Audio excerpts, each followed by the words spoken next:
श्री सत्यनारायण व्रत कथा। व्यास उवाच एकदा नैमिषारण्ये ऋषयः शौनकादयः पपृच्छु मुनयः सर्वे श्रुतं पौराणिकं खलु। श्री व्यास जी ने कहा, एक समय प्राचीन तीर्थ स्थल नैमिषारण्य में शौनक आदि सभी ऋषियों तथा मुनियों ने पुराण शास्त्रों के दक्ष श्री सूत जी महाराज से पूछा। ऋषयोचुः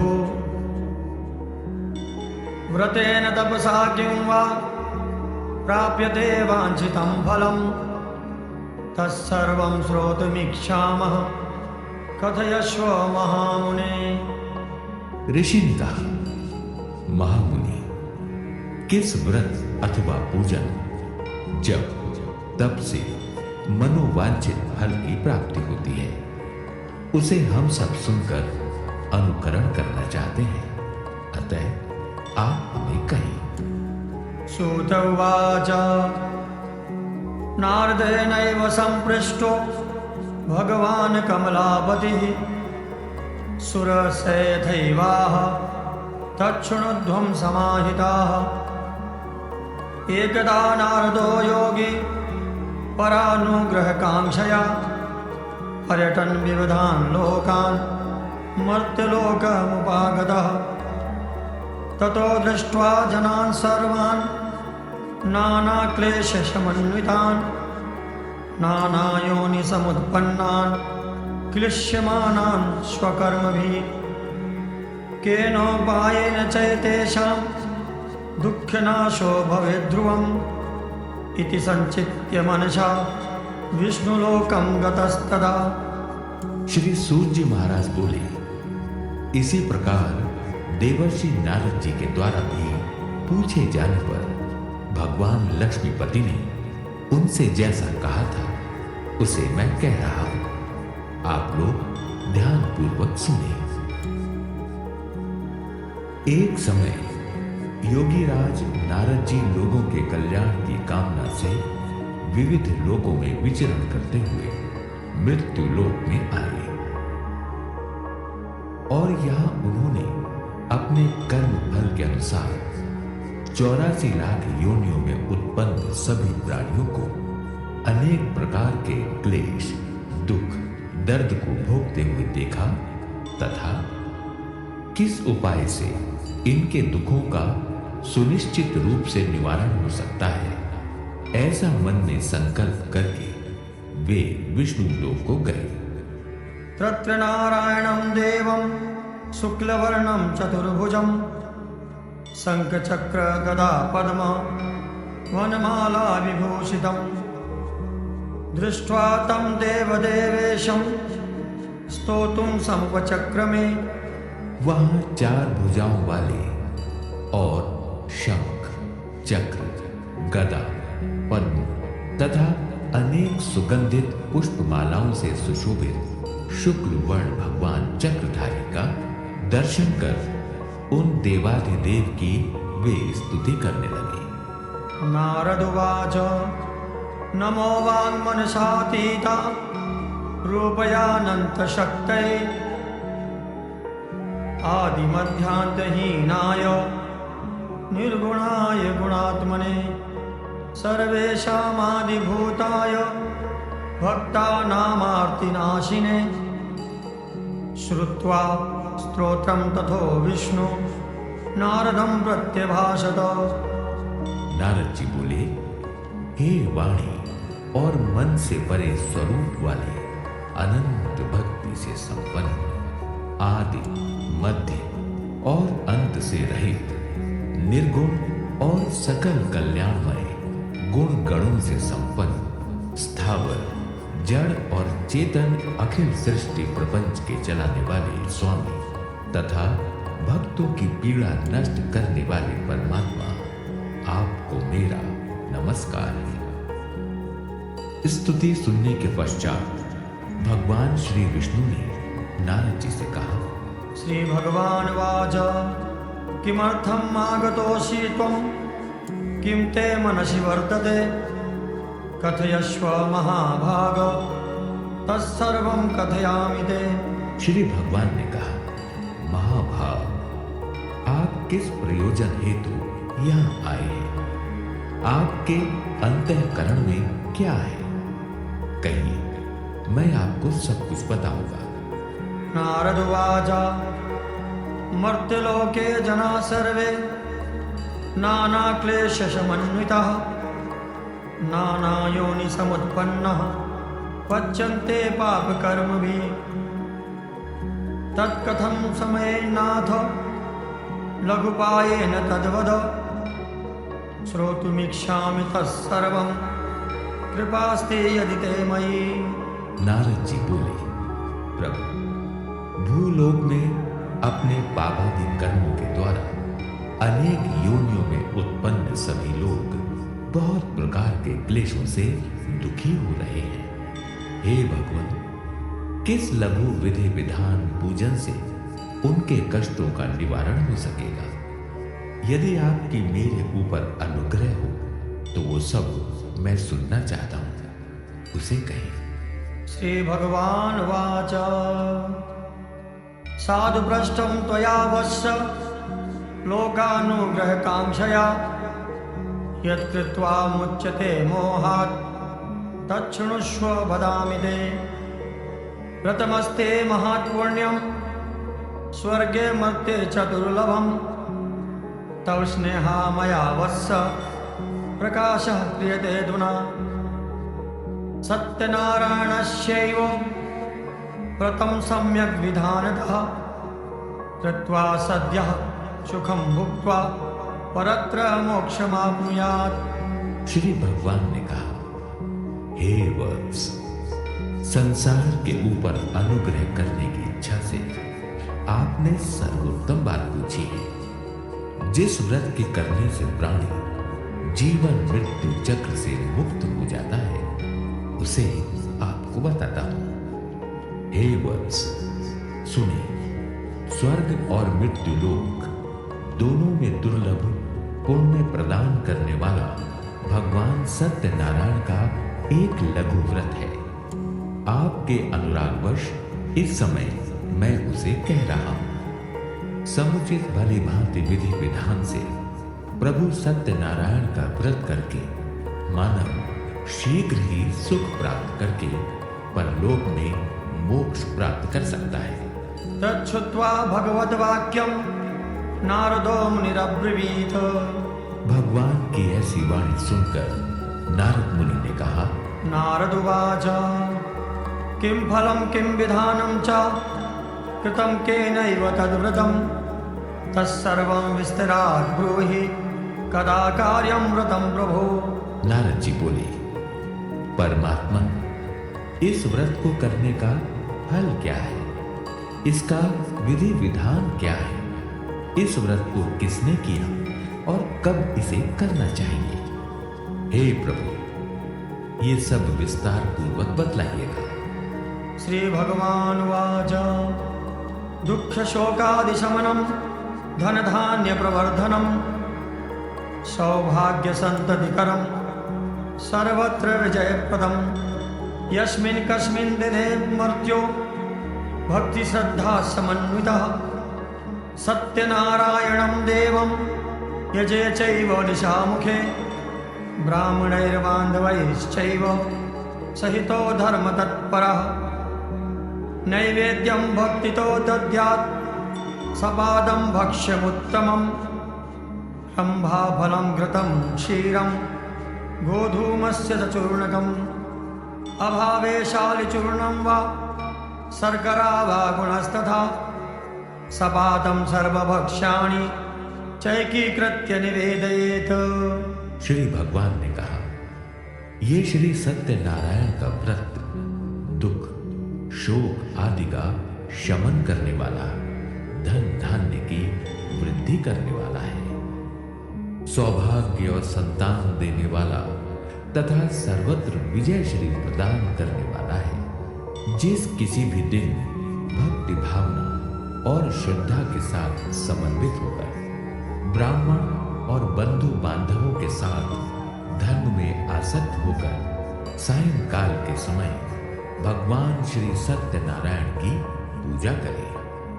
नैवेद्य के रूप में उच्च कोटि के भोजनीय पदार्थ को सवाया मात्रा में भक्ति भाव पूर्वक अर्पित करना चाहिए, जैसे केले के पत्ते व फल, घी, दूध, गेहूं का चूर्ण अर्थात पंजीरी, अथवा गेहूं के चूर्ण अर्थात पंजीरी के अभाव में चावल का चूर्ण, शक्कर या गुड़, ये सब भोज्य सामग्री सवाया मात्रा में एकत्रित करके निवेदित करनी चाहिए। विप्राय दक्षिणां दद्यात् कथां श्रुत्वा जनैष ततश्चा बन्धुभिः सार्धं विप्राश्च प्रतिभोजयेत् प्रसादं भक्षेत् भक्त्या नृत्यगीतादिकं चरेत् ततश्चा स्वगृहं गच्छेत् सत्यनारायणं स्मरन्। एवं कृते मनुष्याणां वाञ्छा सिद्धि भवेत् ध्रुवम्। विशेषतः कलियुगे लघुपायोस्ति भूतले। बंधु बांधवों के साथ श्री सत्यनारायण भगवान की कथा का श्रवण कर ब्राह्मण को दक्षिणा देनी चाहिए। तदंतर बंधु बांधवों के साथ ब्राह्मणों को भोजन कराना चाहिए। भक्ति भाव पूर्वक प्रसाद ग्रहण करने के पश्चात नृत्य गीत आदि का आयोजन करना चाहिए। तत्पश्चात प्रभु श्री सत्यनारायण का स्मरण करते हुए अपने घर को प्रस्थान करना चाहिए। ऐसा करने से मनुष्यों की अभिलाषा अवश्य ही पूर्ण होती है। विशेष रूप से कलयुग में पृथ्वी लोक में ये सबसे छोटा सरल उपाय है। श्री स्कंद पुराणे रेवाखंडे श्री सत्यनारायण व्रत कथायां प्रथम उत्सव विष्णु देवता अर्पणमस्तु। इस प्रकार श्री स्कंद पुराण के अंतर्गत रेवाखंड में श्री सत्यनारायण व्रत कथा का ये प्रथम उत्सव पूरा हुआ। बोलो सत्यनारायण भगवान की जय।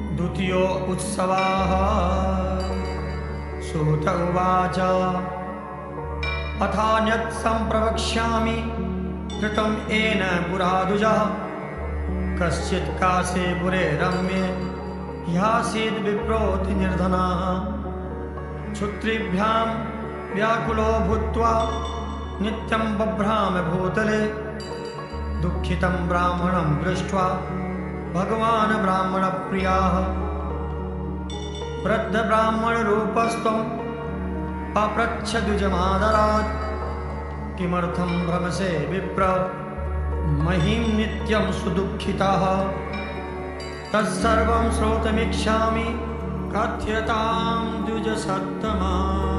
गरीब ब्राह्मण तथा लकड़हारे की कथा। श्री सूत जी महाराज बोले, हे द्विजो, अब मैं पुनः पूर्व काल में जिसने इस सत्यनारायण व्रत को किया था उसे भले भांति रूप में विस्तार पूर्वक कहूंगा। रमणीय काशी नामक नगर में कोई एक निर्धन गरीब ब्राह्मण रहता था।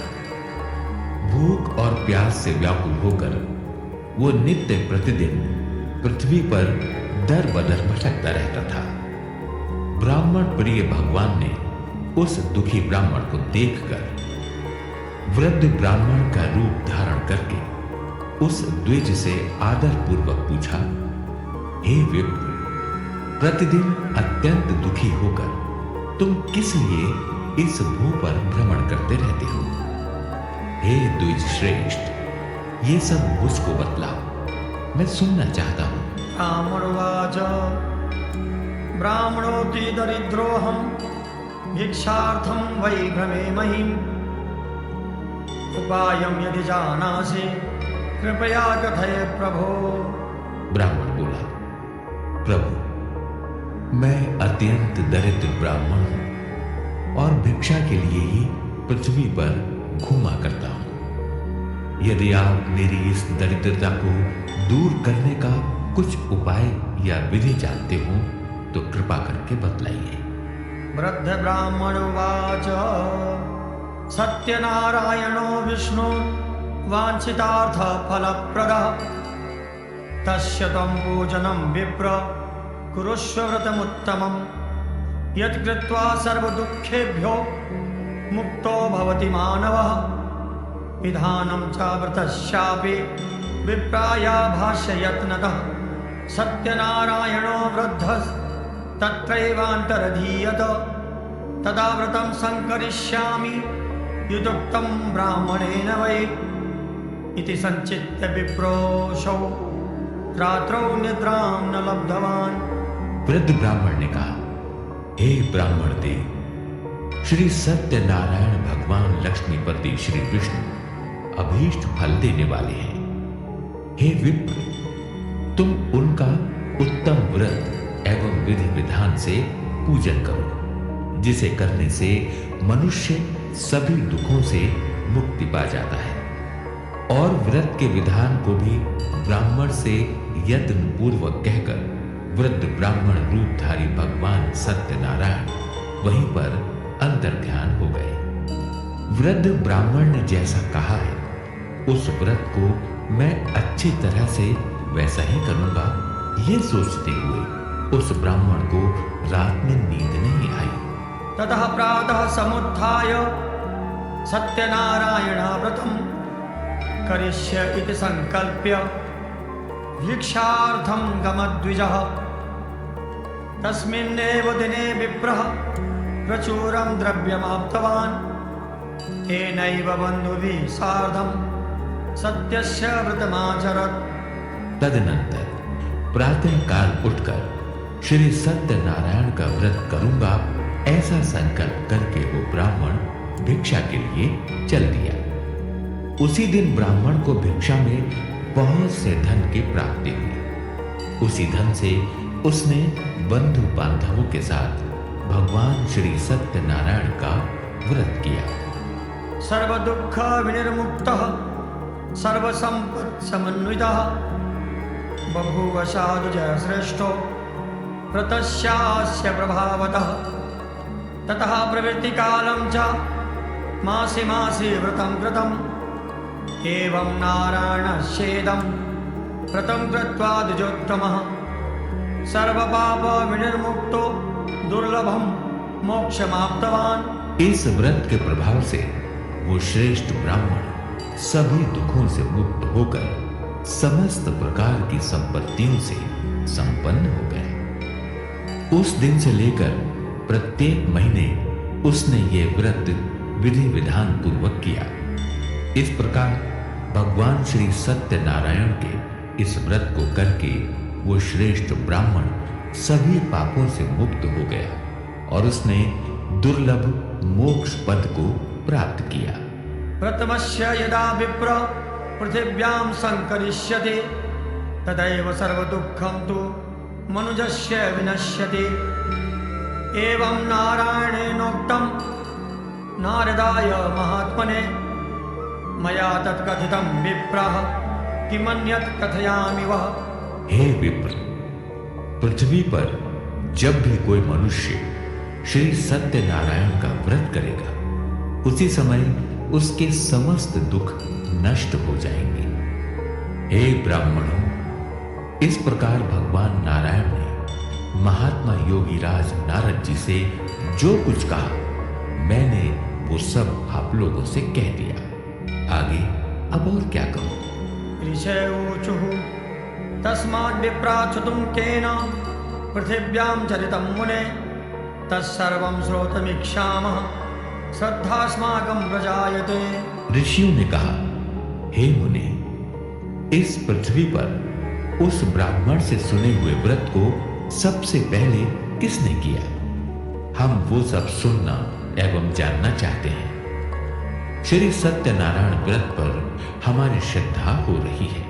सूत उवाच शृणुध्वं मुनयः सर्वे व्रतम् येन कृतं भुवि एकदा सा द्विजवरो यथा विभव विस्तरैः बन्धुभिः स्वजनैः सार्धं व्रतं कर्तुं समुद्यतः एतस्मिन्नन्तरे काले काष्ठक्रेता समागमत् बहिः काष्ठं च संस्थाप्य विप्रस्य गृहमाययौ तृष्णया पीडितात्मा च दृष्ट्वा विप्रं कृतं व्रतं प्रणिपत्य द्विजं प्राह किमिदं क्रियते त्वया कृते किं फलमाप्नोति विस्तराद वद मे प्रभो।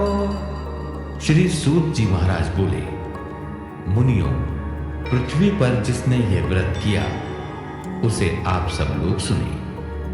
एक बार वो द्विज श्रेष्ठ अपनी धन संपत्ति के अनुसार बंधु बांधवों तथा पारिवारिक जनों के साथ व्रत करने के लिए उद्यत हुआ।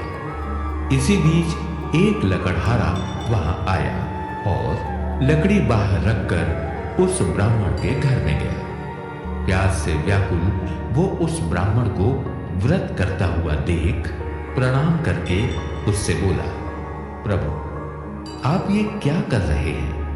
इसके करने से किस प्रकार के फल की प्राप्ति होती है, विस्तार पूर्वक मुझसे कहिए।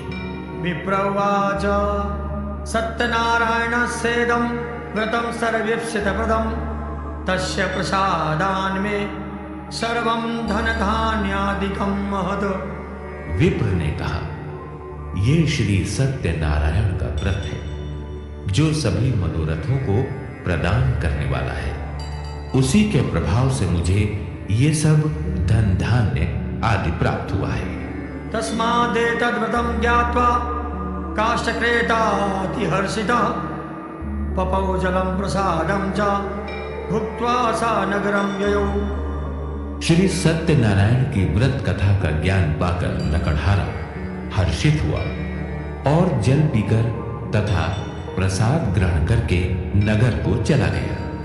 सत्यनारायणं देवं मनसा इति चिन्तयत् काष्ठं विक्रयतो ग्रामे प्राप्यते चाद्य यद्धनं तेनैव सत्यदेवस्य करिष्य व्रतमुत्तमम् इति संचित्य मनसा काष्ठं धृत्वा तु मस्तके जगाम नगरे रम्ये धनिनां यत्र संस्थितिः तद्दिने काष्ठमूल्यं च द्विगुणं प्राप्तवानसौ। श्री सत्यनारायण देव के लिए मन से ऐसा सोचने लगा कि आज लकड़ी बेचने से जो धन की प्राप्ति होगी उसी धन से भगवान श्री सत्यनारायण का श्रेष्ठ व्रत और पूजन करूंगा। इस प्रकार मन से चिंतन करता हुआ लकड़ी को मस्तक पर रखकर उस सुंदर नगर में गया जहां धन धान्य से संपन्न लोग रहते थे। उस दिन उसने लकड़ी का दुगना मूल्य प्राप्त किया। ततः प्रसन्न हृदयः सुपक्वं कदलीफलं शर्करा घृतदुग्धं च गोधूमस्य चूर्णकम् कृत्वैकत्र सपादं च गृहीत्वा स्वगृहं ययौ।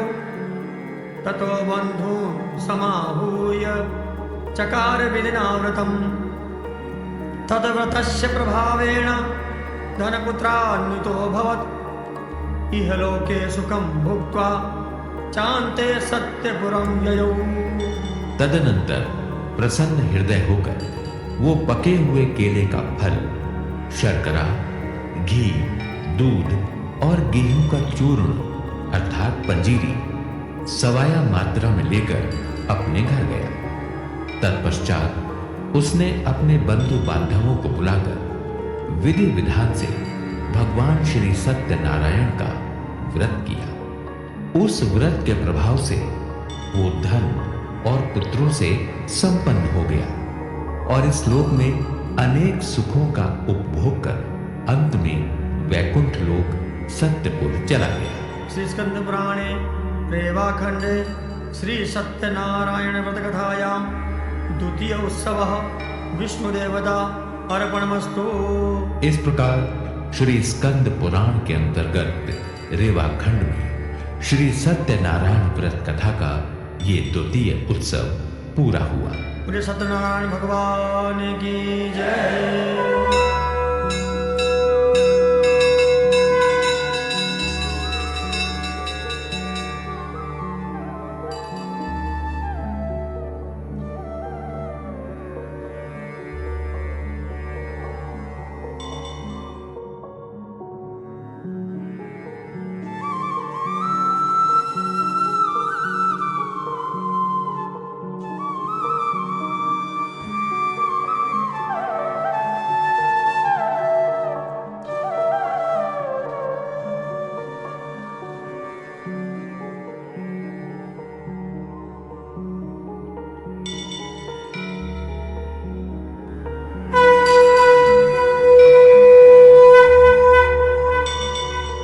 तृतीयो उत्सवः सूत उवाच पुनरग्रे प्रवक्ष्यामि शृणुध्वं मुनिसत्तमः। पुरा चोल्कामुखो नाम तपश्चासीन् महामती। जितेन्द्रियः सत्यवादी ययौ देवालयं प्रति। दिने दिने धनं दत्त्वा द्विजान् सन्तोषयत् सुधी। भार्या तस्य प्रमुग्धा च सरोजवदना सती। भद्रशीला नदीतीरे सत्यस्य व्रतमाचरत्। एतस्मिन्नन्तरे तत्र साधुरेकः समागतः। वाणिज्यार्थं बहुधनैः अनेकैः परिपूरिताः। नावं संस्थाप्य तत्तीरे जगामनिवृत्तिं प्रति। दृष्ट्वा सा व्रतिनं भूपं पप्रच्छ विनयान्वितः। श्री सूत जी महाराज बोले, श्रेष्ठ मुनियों, अब मैं पुनः आगे की कथा कहूंगा, आप लोग ध्यान पूर्वक सुने। प्राचीन काल में उल्कामुख नामक एक बुद्धिजीवी राजा था। वो जितेंद्रिय, सत्यवादी, मृदुभाषी तथा अत्यंत कुशल बुद्धिमान था। वो विद्वान राजा प्रतिदिन देवालय जाता और ब्राह्मणों को धन देकर संतुष्ट करता था। कमल के समान मुख वाली उसकी धर्मपत्नी शील, विनय एवं सौंदर्य आदि गुणों से संपन्न तथा पतिव्रता थी। राजा एक दिन अपनी धर्मपत्नी के साथ भद्रशीला नदी के तट पर श्री सत्यनारायण जी का व्रत कर रहे थे। उसी समय व्यापार के लिए अनेक प्रकार की धनराशि से संपन्न एक वणिक साधु वहां आया। भद्रशीला नदी के तट पर नाव को स्थापित कर वो राजा के समीप गया और राजा को उस व्रत और पूजन में तल्लीन देखकर विनय पूर्वक पूछने लगा।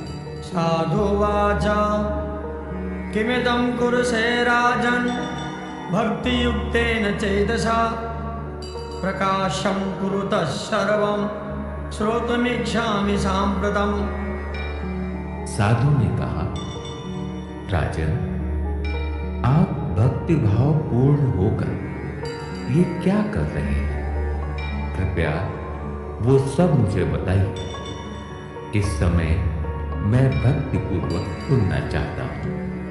राजोवाच पूजनं क्रियते साधो विष्णु तुलतेजसः। व्रतं च स्वजनैः सार्धं पुत्राद्यावाप्ति कामया।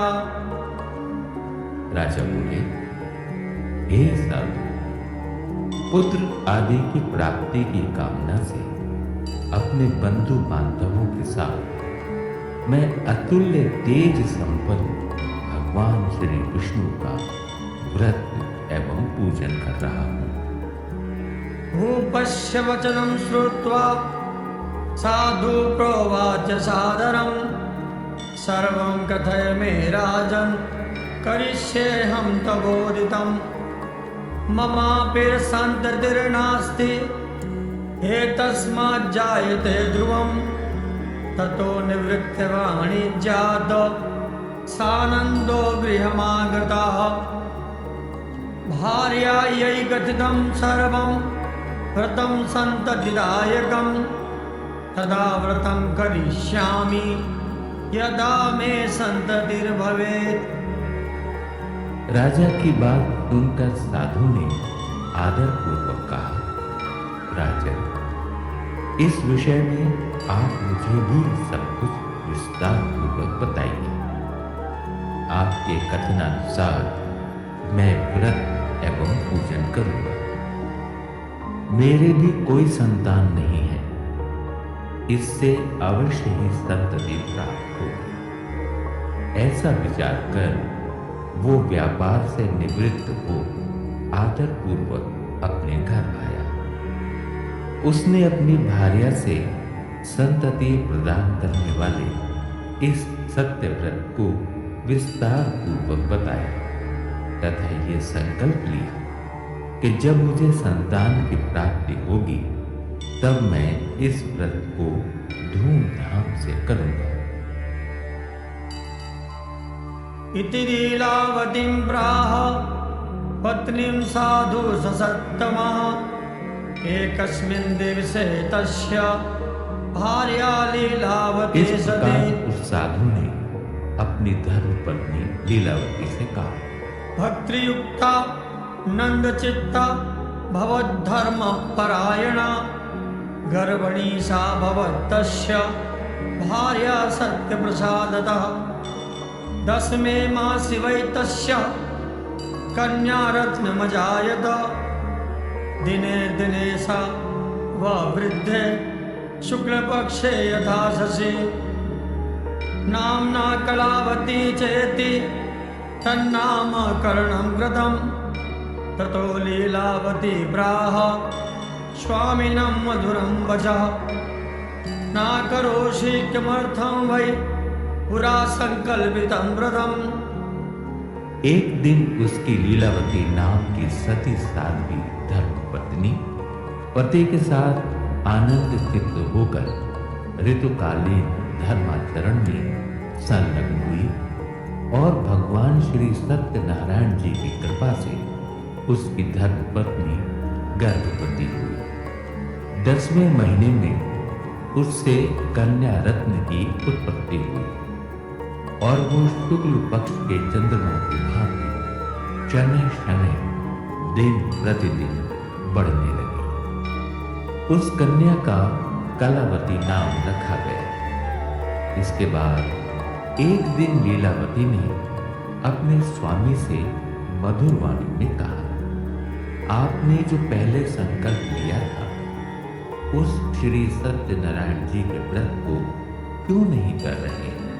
साधुवाच विवाह समेतस्य करिष्यामि व्रतं प्रिये इति भार्यां समाश्वास्य जगाम नगरं प्रति ततः कलावती कन्या ववृद्धे पितृवेश्मनि दृष्ट्वा कन्यां ततः साधु नगरे सखिभिः सह मन्त्रित्वा द्रुतं दूतं प्रेषयामास धर्मविद विवाहार्थं च कन्याया वरं श्रेष्ठं विचारय तेनाज्ञप्तस्य दूतोऽसौ काञ्चनं नगरं ययौ तस्मादेकं वणिक्पुत्रं समादायागतो हि सः दृष्ट्वा तु सुन्दरं बालं वणिक्पुत्रं गुणान्वितं ज्ञातिभिः बन्धुभिः सार्धं परितुष्टेन चेतसा दत्तवान् साधुपुत्राय कन्यां विधि विधानतः। साधु बोला, प्रिय, इसके विवाह के समय मैं अवश्य ही व्रत करूंगा। इस प्रकार अपनी पत्नी को भले भांति आश्वासन देकर वो व्यापार करने के